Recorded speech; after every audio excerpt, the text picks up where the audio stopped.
अस्सलाम वालेकुम जी। वालेकुम अस्सलाम जी। आपका नाम और क्या करते हैं आप? मेरा नाम तलहा मगसी है और मैं जीसी यूनिवर्सिटी का स्टूडेंट हूँ और लॉ डिपार्टमेंट में स्टडी कर रहे हैं हम। आपका नाम और आप क्या कर रहे हैं? मेरा नाम ज़फ़र बलोच है और मैं जीसी यूनिवर्सिटी में बीएस कंप्यूटर साइंस कर रहा हूँ, 5th सेमेस्टर है। आपका नाम और आप क्या कर रहे हैं? जी, मेरा नाम मोहम्मद इस्माइल है और मैं BSMLT कर रहा हूँ। आप? मेरा नाम मोहम्मद रियाज है, जीसी यूनिवर्सिटी का स्टूडेंट हैं।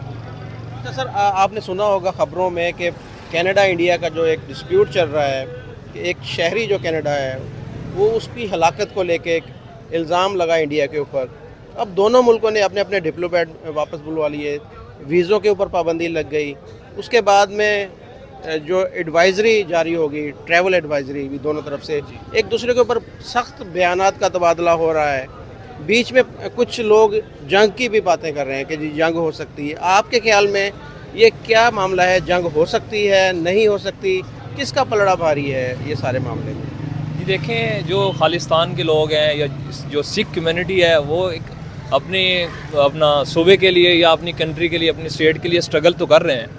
बट देखें, वो कनाडा में खड़े हैं तो कनाडा में कुछ भी नहीं हो सकता। मेरे ख्याल से जो इंडिया का पलड़ा है, इंडिया का जो स्टेट है और उनका जो सिस्टम है, एग्जेक्टिव है, वो काफ़ी स्ट्रॉन्ग है कनाडा से। और ये ऑल ओवर द वर्ल्ड मतलब टेक्नोलॉजी में सबसे भारी हैं और रिसेंटली इन्होंने चांद पर भी कदम रखा है। तो मेरे ख्याल से वो एटॉमिक पावर होते हुए उनके अंदर कॉन्फिडेंस भी ज़्यादा है, तो कनाडा उनके सामने आई थिंक सो कुछ भी नहीं है। और ओवरऑल अभी मोदी साहब ने जो भी है, उसने अभी जो एक प्रोग्राम किया ऑल ओवर द वर्ल्ड, उसने G20 जी उसके हवाले से भी उसने, वो काफ़ी स्ट्रॉन्ग है और वो माली तौर पे भी अपने आप को काफ़ी दुनिया की 5वीं बड़ी इकॉनमी है। जो आपने बात की खालिस्तान के लोग जो हैं वो अगर वो कर रहे हैं तहरीक, तो वो बाहर में बैठ के क्यों कर रहे हैं? देखिए, इंडिया के अंदर बेशुमार सिख हैं वहाँ पर, लेकिन वहाँ से कोई ऐसी आवाज़ नहीं उठ रही। जो कनाडा के अंदर लोग हैं, कुछ लोग अमेरिका के अंदर हैं, वही आवाज़ उठा रहे हैं। तो आपने बात की इकॉनमी की, नो डाउट कि इंडिया की इकॉनमी इस वक्त दुनिया की 5वीं बड़ी इकॉनमी है और कनाडा जो है इस वक्त वो परेशान है सारे मामले को लेकर। तो आप वैसे क्या देख रहे हैं कि ये अगर सपोज ऐसे होता, तो नहीं कि जंग होगी, अगर जंग होती भी है तो क्या बनेगा? कनाडा का क्या हशर होगा? तो नो डाउट देखें, जिस तरह आपने ये बात की है कि जो सिख कम्युनिटी है वो बाहर बैठ के बात करते हैं, क्योंकि देखें जो ये कुछ लोग हैं, सिख कम्युनिटी नहीं, सिर्फ चंद लोग हैं जिन्होंने ये सारी बातें खालिस्तान की हो रही है। बाकी सिख कम्युनिटी तो इंडिया के अंदर है, पंजाब के अंदर है। जी, सिख कम्युनिटी पंजाब के अंदर भी है, आपकी बात सही है, लेकिन वो उनका जो बेसिक राइट है या वो जो जिसके लिए वो अपना बात करना चाह रहे होते हैं कि हमें खालिस्तान दिया जाए, इस हवाले से जो जिस तरह वो सिद्धू मूसेवाला था उसको भी मार दिया गया था, ये इंडिया वाले लोग खुद भी नहीं चाहते, मतलब जो उनकी स्टेट है कि इसको सेपरेट किया जाए। सो इसी वजह से जिस तरह आप ये भी पूछना चाह रहे हैं कि कनाडा मतलब इंडिया का कभी मुकाबला नहीं कर सकता, क्योंकि वो एक एटॉमिक पावर है और उसके हवाले से उनकी मतलब जो बैकबोन है वो काफ़ी स्ट्रॉन्ग है हर हवाले से। तो मतलब कनाडा को इंडिया से पंगा नहीं लेना चाहिए। तो ये इससे क्या फ़र्क पड़ेगा अगर जंग नहीं भी होती? दोनों मुल्कों के तल्लुकात ऐसे ही रहते हैं, तो इंडियन जो है वो वापसी कर लेते हैं। देखिए, लाखों जो इंडियन है इस वक्त वो कनाडा के अंदर वो जॉब कर रहे हैं, वहाँ की इकॉनमी के अंदर बड़ा अहम रोल है उनका। बहुत सारी कंपनीज ऐसी हैं कि जो इंडियन कंपनीज जो है उनकी इन्वेस्टमेंट है कनाडा के अंदर। ये सारी चीज़ें अगर रिवर्स हो जाती हैं तो कनाडा की इकॉनमी को कैसे देखेंगे आप? जी, कनाडा की जो इकनॉमिक सिस्टम है वो डिस्टर्ब तो होगा। किसी भी स्टेट में अगर फेडरेशन हो तो एक दूसरे स्टेट के साथ मामलात ख़राब हो जाते हैं, और इसलिए मतलब जो सुपर पावर बाकी कंट्रीज़ हैं इनको रोल प्ले करना चाहिए, as like America, as like England, या इसके अलावा जो भी मतलब तुर्की है।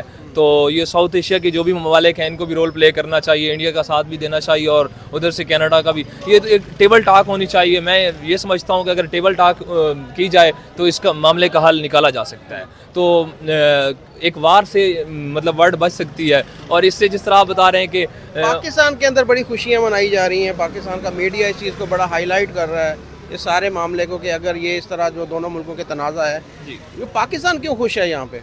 नहीं, या हम बाहर से बैठ के तमाशा देख रहे हैं कि जी ये देखें दो मुल्क लड़ रहे हैं आपस में? नहीं, ये हर इंसान की अपनी मेंटालिटी होती है। जो पाकिस्तान इंडिया वाले मोस्टली हमारे साथ इस तरह करते हैं, मतलब हमारा कोई मसला हो किसी भी कंट्री के साथ या अफगानिस्तान के साथ, वट एवर कोई भी हमारे साथ अगर हमारा आटा, चीनी, पेट्रोल वो भी महंगा हो तो वो एक मतलब उनके न्यूज़ चैनल पे चीज़ें चल रही होती हैं या इमरान खान को लेके वो बैठ जाते हैं। सो इसलिए पाकिस्तानी लोग भी इस मौके का फ़ायदा उठा रहे हैं और कनाडा को और इस तरह वो साथ दे रहे हैं कि कनाडा इनके साथ जो है ना इसका बदला ले। और उसके अलावा कश्मीर इशू भी हमारे साथ चल रहा है, तो हम उनसे मतलब इंडिया से मेंटली तौर पे उन्हें अवॉइड करते हैं और हम कहते हैं कि इंडिया के साथ थोड़ा होना चाहिए, दो हाथ होने चाहिए। बट जो एक ग्राउंड रियलिटीज़ हैं उस पर मतलब इंडिया पावरफुल है, मतलब एक बिटर ट्रुथ है जो इंडिया के पास है, मतलब इंडिया स्ट्रॉन्ग है हर हवाले से।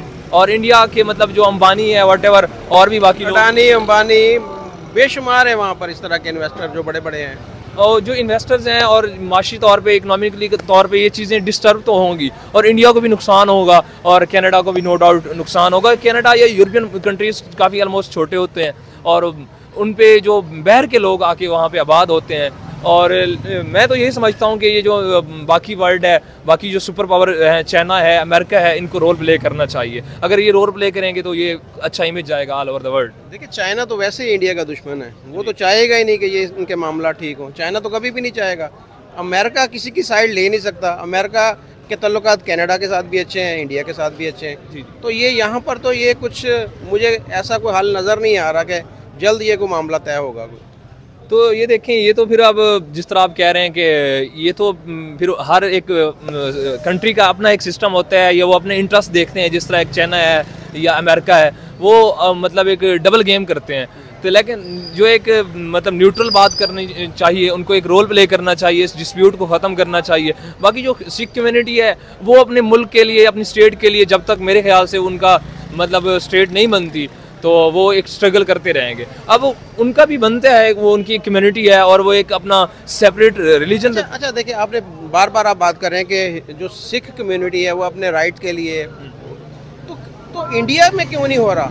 इंडिया ये सारी चीज़ें मुल्क से बाहर क्यों हो रही हैं? देखिए पाकिस्तान में अगर कोई अलहदा कोई सूबा बनने की डिमांड करता है या अलहदा स्टेट बनने की, तो पाकिस्तान के अंदर से होनी चाहिए, ना कि कोई लंदन में बैठ के बात करे कि जी ये ऐसे होना चाहिए, हमारा सूबा अलग होना चाहिए। या उस चीज़ को आप समझते हैं कि वो सही है वो तरीका? अगर खालिस्तान की बात हो रही है तो वो इंडिया के अंदर से होनी चाहिए ना, या इंडिया से बाहर से बैठ के बंदे बात करें कि जी खालिस्तान अलग वो स्टेट बननी चाहिए? देखें जो आप बात कर रहे हैं जो साउथ एशिया में मतलब जो है, इसमें लोग मोस्टली स्ट्रॉन्ग नहीं होते और बाहर जाके स्ट्रॉन्ग हो जाते हैं और वो क्रीम मोस्टली वहाँ पे चली जाती है। और उसके बाद वो अपने राइट्स जब वो रियलाइज़ करते हैं कि हमारे राइट्स इन्फ्रिंज किए जा रहे हैं और हमें मतलब इस मुल्क में सेटिस्फिकेशन नहीं मिल रही। जिन्होंने खालिस्तान में रहना ही नहीं, वो खालिस्तान की डिमांड क्यों कर रहे हैं? मेरा सवाल ये है। ये बात आपकी सही है, तो सो उनको मतलब इस चीज़ से अवॉइड करनी चाहिए और जो है ना ये दोनों स्टेट्स को मतलब पीस पे काम करना चाहिए। तो मैं तो यही समझता हूँ कि वार नहीं करनी चाहिए क्योंकि एक एटॉमिक पावर है और उसके अलावा एक यूरोपियन कंट्री है। सो इस हवाले से मतलब बाकी कंट्रीज़ को रोल प्ले करना चाहिए। जिस तरह साहब आप क्या कहेंगे इस बारे में, आपकी क्या राय है? मैं भी जंग नहीं करनी चाहिए। एटॉमिकली जंग होगी तो बहुत बड़ा नुकसान होगा। इंडिया कनाडा के साथ नेटो जुड़ी हुई है, जो मेन सबसे बड़ा इशू है ना नेटो। अमेरिका इस वजह से दोनों का साथ दे वो चाइना का कम साथ देगा, वो उसका इंडिया का कम साथ देगा, क्योंकि नेटो एक पावर है जो जिसमें यूरोपियन कंट्री सब एक ही साथ हैं। इस वजह से अमेरिका भारत लेकिन इंडिया भी एक बड़ी पावर है, जैसे भाई ने बात की कि इंडिया एक बहुत बड़ी पावर है, कोई भी ऐसे मुंह उठा के उसके ऊपर हमला नहीं कर सकता। तो इंडिया के पास बहुत बड़ी फौज है, दुनिया की बड़ी फौज है इंडिया के पास। तो वो कोई ऐसे नेटो जितना मर्जी पावरफुल हो तो वो आकर ऐसे अटैक तो नहीं कर सकता। उसे पता है कि हम एक बड़ी ताकत के साथ लड़ने जा रहे हैं, तो मैं नहीं समझता कि इस तरह का पंगा वो ले सकेंगे कोई। नहीं, कनाडा वैसे तो पंगा नहीं लेगी, वो टेबल टॉक ही कर सकते हैं। टेबल टॉक के ज़रिए ही मसला हल हो सकता है। Best of the table. अच्छा, आप क्या कहेंगे इस बारे में? टेबल टॉक होनी चाहिए या आगे मामला को बढ़ना चाहिए? सर मैं तो यही कहूँगा कि जो है ना वार नहीं होनी चाहिए, क्योंकि अगर वार होगी तो दोनों कंट्रीज़ को बहुत नुकसान होगा। तो जिस तरह भाई ने बताया, तला भाई ने बताया कि टेबल टॉक होनी चाहिए। अगर मतलब कि जो बड़े बड़े सुपर पावर मुल्क हैं उनको साथ बैठना चाहिए, आपस में जो है ना मामलात कुछ जो है ना जो हैंडल कर लेने चाहिए कि क्या है क्या नहीं है। तो जिसके मुताबिक मतलब कि जिसका जो राइट है उसको जो है ना उस तरीके से हैंडल अगर कर दिया जाए तो राइट क्या वो ये कनाडा ये कह रहा है कि हमारे मेरा एक जो शहरी मारा गया है उसके पीछे इंडिया का हाथ है, इंडिया कह रहा है कि जी मेरा हाथ नहीं है। तो ये मामला यहाँ पर अटका हुआ है, वो एक दूसरे के ऊपर अब ब्लेम हो रहा है, सारा कुछ हो रहा है। आपकी क्या राय है जी इस बारे में? जी कनाडा तो इस टाइम पीछे है, इंडिया सुपर पावर में आता है और इंडिया हर चीज़ के हवाले से स्ट्रांग है। मैं तो यही कह सकता हूँ इंडिया के साथ जी, इंडिया के साथ मतलब इंडिया से पीछे हट जाए। बहुत शुक्रिया, अस्सलाम वालेकुम जी। जी वालेकुम सलाम। आपका नाम जी? फ़हाद ताहिर। क्या करते हैं आप? मैं इस टाइम बैचलर कर रहा हूँ, BBA honours banking and finance field में जी। अच्छा, आपने सुना होगा इंडिया और कनाडा का कोई डिस्प्यूट चल रहा है, क्या कहेंगे उसके बारे में आपके? जो दोनों तरफ से बड़ी गर्मा गर्मी हो रही है, एक दूसरे के जो डिप्लोमेट भी वापस आ गए, वीज़े बंद कर दिए गए, ट्रैवल एडवाइजरी भी जारी हो गई है, जंग की धमकियां भी दी जा रही हैं एक दूसरे को, तो कैसे देख रहे हैं सारे मामले को आप? बेसिकली जो देखा जाए तो कनाडा में जो इन्होंने हमला किया उनका जाके मतलब सिख को मारा है वहाँ पे जाके इंडियन वालों ने, ठीक है, इन्होंने गलत किया है, ठीक है। वो उन्होंने रॉ ने वो मतलब जो इनकी इंटेलिजेंस है उन्होंने सारी इन्वेस्टिगेशन करके देखा तो उसमें इंडिया मुलव्वस निकला है, ठीक है। उसके बाद उन्होंने भरपूर जवाब दिया है, उसकी क्या जवाब दिया?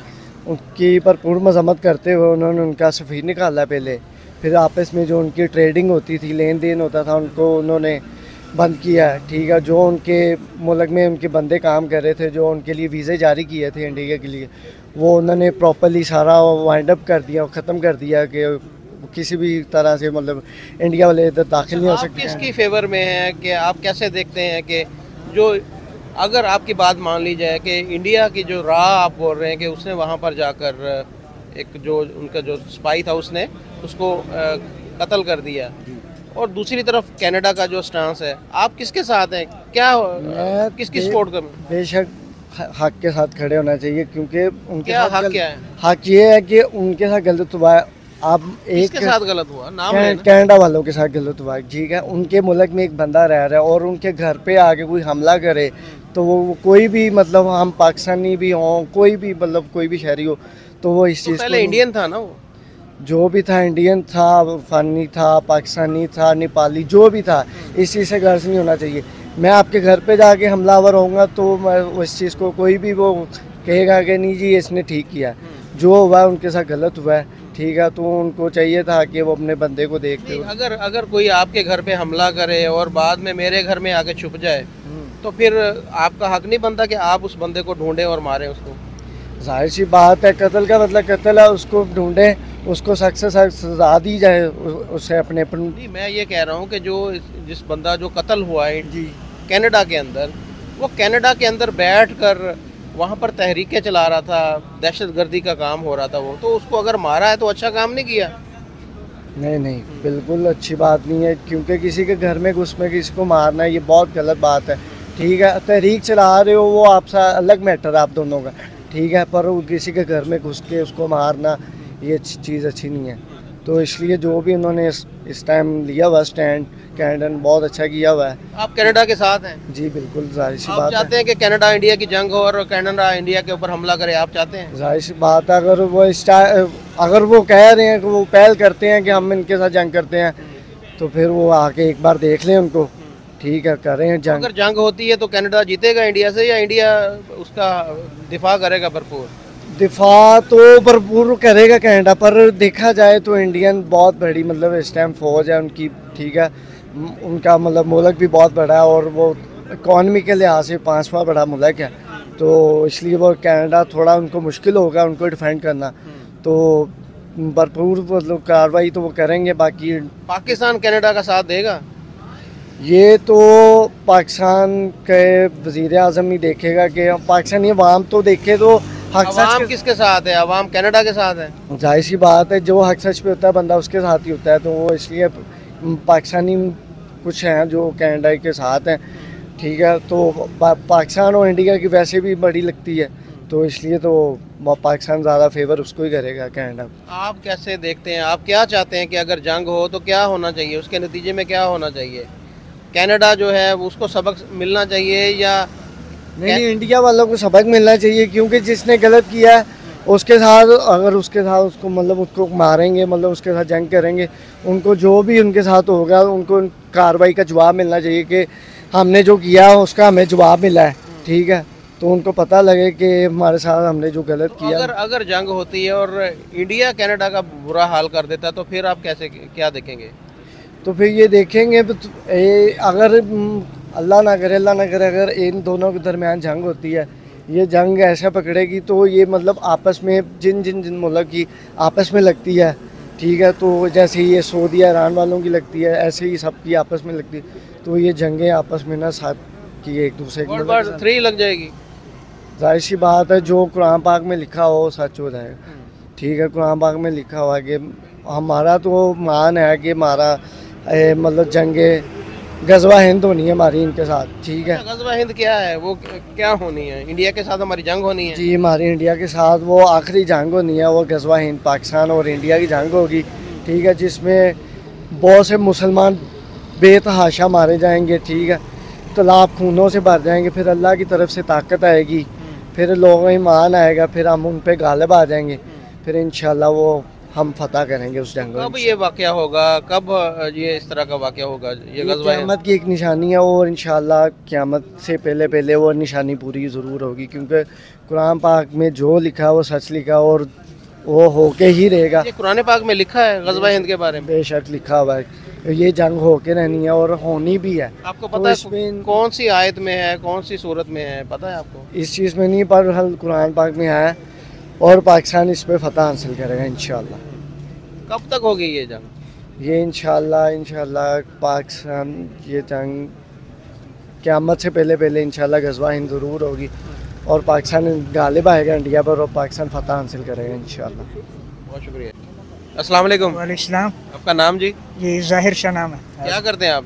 मैं स्टूडेंट UGC यूनिवर्सिटी में 7th सेमेस्टर IR पढ़ रहे हैं। वेरी गुड जी। अच्छा, आज आपसे रिलेटेड ही है, आपसे बात जो करेंगे, जी जी इंडिया कनाडा जो एक कॉन्फ्लिक्ट हो रहा है, जी जी उसमें आपने पता होगा आपको कि ये एक मामला हुआ था कि एक जो कैनेडियन जो शहरी था जी जी वो उसका कत्ल किया गया, जी जी तो इल्ज़ाम लगा इंडिया के ऊपर और उसको लेकर फिर एक दूसरे के जो डिप्लोमेट उनको वापस किया गया। उसके बाद में वीज़े जो हैं वो कैंसिल किए गए। अब एडवाइजरी जारी हुई, ये सारा मामला अब जंग की तरफ बढ़ रहा है। कुछ लोग ये कह रहे हैं कि जी जंग होनी चाहिए। आप कैसे देख रहे हैं सारे मामले को?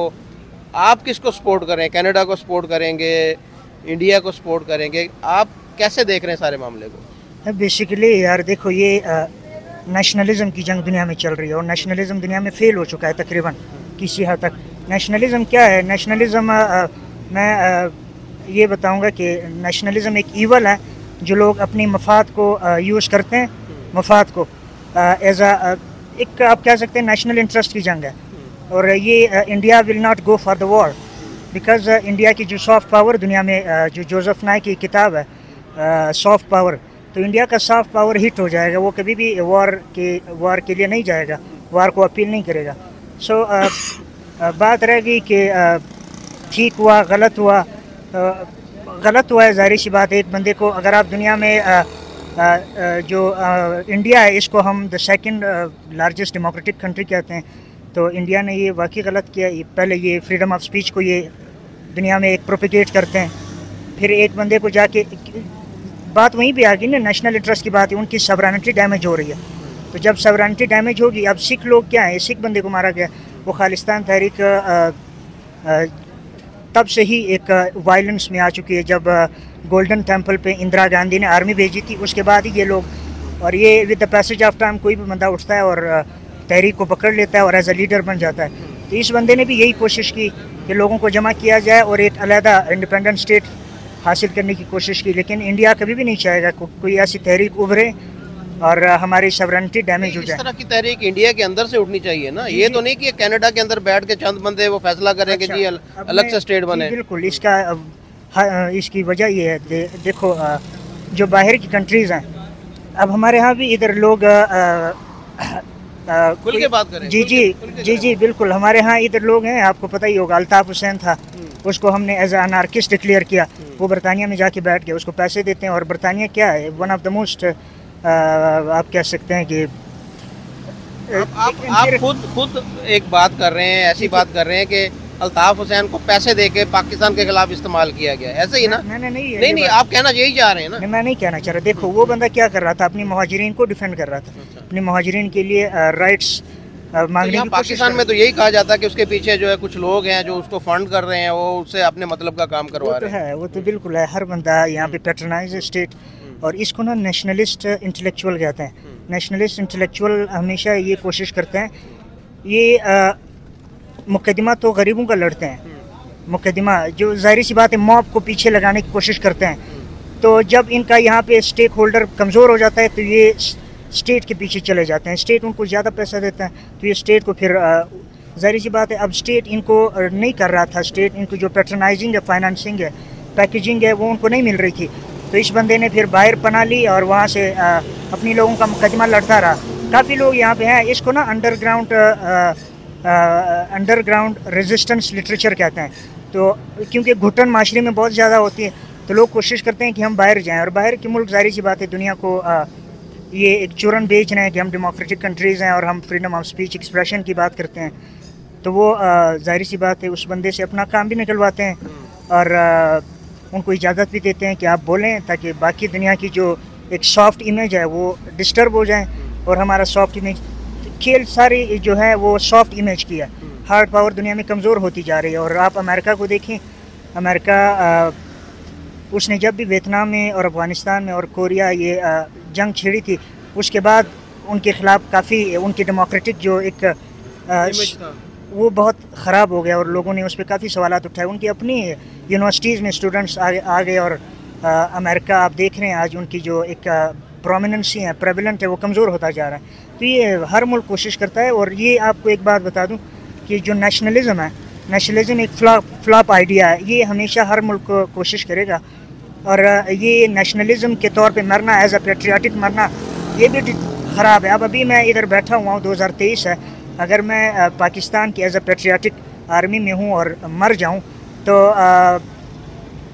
आप ये कह सकते हैं कि ये अब फिर मैं अगर 1922 में जाऊँ तो मैं अगर जान देने की कोशिश करूँगा, वो ब्रिटिश इंडिया की गवर्नमेंट थी, उससे पीछे जाएं। अगर आप 1822 की बात करें, अगर कोई जान देता था तो वो रंजीत सिंह के उसमें आता था।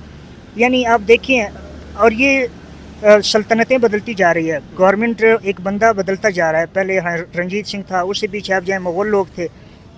तो क्या होना क्या चाहिए, होना क्या चाहिए? जी मैं मुझे सेकुलर होना चाहिए, क्या होना चाहिए? जी बिल्कुल सेकुलर ही होना चाहिए। सेकुलर का ये मतलब नहीं है ये आपको रिलीजन की, आपके अपने जो भी आप बताना चाह रहे हैं उसको डिफेंड करना है, ना कि रिलीजन डिस्टर्ब हो रहा है। रिलीजन बिल्कुल इसमें डिस्टर्ब नहीं होगा, इसमें बाकायदा रिलीजन को सिक्योरिटी मिलती है।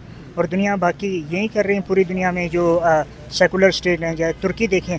अब हमारे यहाँ फिर इस्लामिक सेकुलरिज्म आ जाता है जिसमें इस्लाम का काफ़ी ख्याल रखा जाता है कॉन्स्टिट्यूशन में, लेकिन जो बाकी कंट्रीज़ हैं उन्होंने बिल्कुल सेपरेट कर दिया है। सेकुलरिज्म का मतलब ये है separation of religion from the state affairs.